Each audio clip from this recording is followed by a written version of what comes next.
ಎಲ್ರಿಗೂ ನಮಸ್ಕಾರ. ನಾನು ಇವತ್ತು ನಿಮಗೆ ತೋರಿಸ್ತಾ ಇರೋ ರೆಸಿಪಿ ಸಾಫ್ಟ್ ಆ್ಯಂಡ್ ಸ್ಪಾಂಜಿ ಆಗಿರೋ ಸೆಟ್ ದೋಸೆ ರೆಸಿಪಿ. ಇದಕ್ಕೆ ಇಂಗ್ರೀಡಿಯೆಂಟ್ಸ್ 2 ಗ್ಲಾಸ್ ಅಕ್ಕಿಗೆ 1 ಗ್ಲಾಸ್ ಉದ್ದಿನ ಬೇಳೆ, 3 ಟೇಬಲ್ ಸ್ಪೂನ್ ಕಡಲೆಬೇಳೆ, 1.5 ಟೇಬಲ್ ಸ್ಪೂನ್ ಮೆಂತ್ಯನ ಹಾಕಿ 5 ಅವರ್ಸ್ ನೆನೆಸ್ಬಿಟ್ಟು ನೆಂದ ಮೇಲೆ ಗ್ರೈಂಡ್ ಮಾಡಿ ಅದನ್ನು ಓವರ್ ನೈಟು ಒಂದು ಬಾಕ್ಸಲ್ಲಿ ಹಾಕಿ ಎತ್ತಿಡಬೇಕು. ಅದು ಬೆಳಗ್ಗೆ ಎದ್ದ ತಕ್ಷಣ ಚೆನ್ನಾಗಿ ಉಬ್ಬಿ ಹುಳಿ ಬಂದಿರುತ್ತೆ.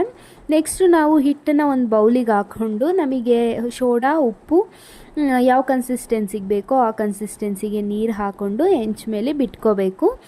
ಅದಕ್ಕೆ ಮೇಲೆ ಖಾರದ ಪುಡಿ, ಆಯಿಲ್ಲು, ಕ್ಯಾರೆಟ್ ತುರಿ, ಈರುಳ್ಳಿನ ಹಾಕಬೇಕು. ಟೇಸ್ಟ್ ತುಂಬಾ ಚೆನ್ನಾಗಿರುತ್ತೆ. ನೀವು ಒಂದ್ಸಲಿ ಟ್ರೈ ಮಾಡಿ ಯಾವ ಥರ ಇತ್ತು ಅಂತ ಹೇಳಿ.